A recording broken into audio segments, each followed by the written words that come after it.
Welcome back to Real Talk. Today is the day when we talk about what state you live in if you decide to go to the United States.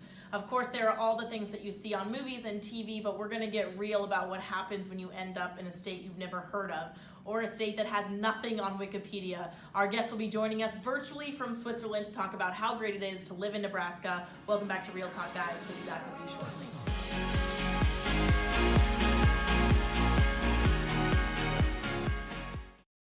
Welcome back to Real Talk. We are really excited to come at you from Boston. We are sitting here on this beautiful sunny day, but joining us is Raven all the way from Switzerland. We are super happy to have you. He is just out of school. So where are you coming from? Where are you calling in from? I live in Basel. It's like in the northwest, like way up. Very nice. Raven is the class of 2018, and so just went home not that many months ago, which was really great to catch up. We spent the summer together in New York, and now you're sort of getting back into school and not speaking English all the time. Your accent's still phenomenal. How has it been going back to your native language? It felt weird. Like the first days or two I was back, I just had so much trouble speaking German again. Like I made so many mistakes. I still mess up a lot when writing, but it got better really fast, so I was all right. Well, I love the fact that you actually have a little bit of your local state accent. So Raven and I share a state. I was born where he did his exchange in the great state of Nebraska, which is right in the middle of our country. And I'm sure you had lots of thoughts when you found out that you were spending your year outside of Omaha, Nebraska. Was there ever a moment when you didn't want it to happen, when you were like, no, I don't want to go to Nebraska? I didn't know a lot about Nebraska. I had these pieces of knowledge here and there, that was cold and that there was not a whole lot going on. And so I first started reading into the usual stuff like Wikipedia and stuff to see what's going on there. And I read that there wasn't really a lot going on there. I was not sure what I should think about it, but there was not a moment where I thought, no, I don't want to go there. I knew exactly, I signed up for this. I wanted this. And if it's a part of the US that it's in the middle of nowhere, even better. It'll be even more special to me. It's so true. I mean, you can always go to New York. You can always go to Florida. These places you can go on vacation, but quite honestly, who's going to Nebraska for vacation? No one. Us will go to Nebraska for vacation. But then you were telling us earlier that you got to the airport and it looked kind of nice, and then you started to drive and realized there was nothing there, and I'm sure you started school and realized, well, there's actually not anything going on around me. What was maybe the moment that you kind of struggled? I mean, we all struggle in the beginning of exchange, but what was that adjustment period like, getting used to Nebraska? I think it kind of took a little because I had from when I came from Welcome Days to the point where school started, that was 2 weeks in between. And during that time, my host parents already were working. So I didn't have too much to do. And since I couldn't really go anywhere, since I didn't have a car, I was just kind of sitting around and not doing anything. And that was the weird period. But as soon as school started and I had my own rhythm, everything went fine. But if you fast forward to a year ago this time, you show up in the great state of Nebraska, and what were your sort of initial thoughts? I flew in through Chicago to Omaha. And so when I first drove out of the airport, they kind of tried to make it look nice. They put up trees and everything. But as soon as you drove out of the airport area, you saw how Nebraska really looks. It was flat and cornfields. So I was yeah, this is about to be my year. So I was not sure if I should be really excited about it and all, but I felt really in love with it really fast because it was so different to Switzerland with all the mountains and the endless ranges of forests and trees. And it's just something I just really started appreciating, seeing so far into the distance and miles of corn and beans and whatever.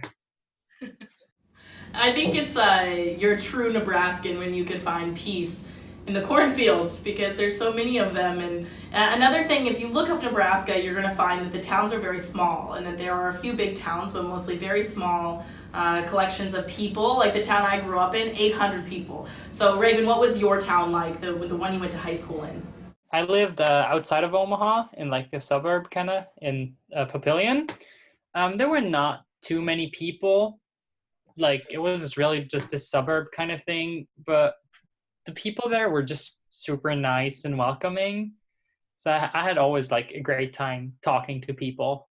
And I'm sure they loved the Swiss kid that's showing up at their high school. Yeah, it was always, hey, here comes the foreigner, here comes the Swiss kid. Like even if you didn't know the people, they knew you. And, I think that one of my favorite reasons that Raven's talking to us today is to fast forward to the very end of your exchange. It was an awesome opportunity. You were a summer ambassador working with us in New York, sharing your story with the class that's currently on exchange. And I just have memories of you walking down the hallways wearing Nebraska Cornhusker shirts and just really wanting to go back to Nebraska. We were in New York, but you wanted to go back to Nebraska. So, looking at your exchange, what is it that you love so much about what is your home state now? Well, what I love about it is like that it was my own exchange. It's that what made it like so beautiful, and like all my own experiences that I made, the friends and people I found that just made it so amazing. And just that I didn't have any expectations, and Nebraska still blew my mind on how big and beautiful it is. It just like I found a second home, and that what makes it so great. And here you are wearing your Nebraska sweatshirt with all your pride and Still joy. I'm sure you wear it to school and people are always thrown off by it as well. I think that's amazing. A sweater, I have a jacket, hat, watching all the football games. It is just a really special place, and I think it's about the people and it's about what you make of it, and I think that's why going on exchange in Nebraska is so special because you have to work for it, but also it comes back in just like beautiful waves. Like what would you say? I'm sure you have a boatload of memories, but like what's one of your favorite Nebraskan memories that just felt like so American and so Nebraska? I have like two favorite memories. I think one of them was like on one of my last few weeks I had in Nebraska. I went out with my host mom with the car. Like it was like golden hour, so the sun was just setting, and we drove out to just take some pictures in the cornfield. And it was just so much fun to just stand in the middle of a cornfield with the sun shining in your face. It was like taking pictures there because like this is like the definition of Nebraska. And my other favorite thing, like moment, was simply going to a Huskers game. Like I had no clue of football before coming to the US, and I was like not sure if I would like even like put any interest in it. But then we went to the Huskers game, and it just blew your mind. The full stadium, like the sea of red, and you just sit there and suddenly you find yourself cheering for the Huskers as well. And it's just amazing. Did we win that game? No, we did not. But that doesn't matter, and I think that's why Nebraska It doesn't matter. great. Not to Nebraska. You will just cheer and cheer no matter how many times we lose because it is a special, special place.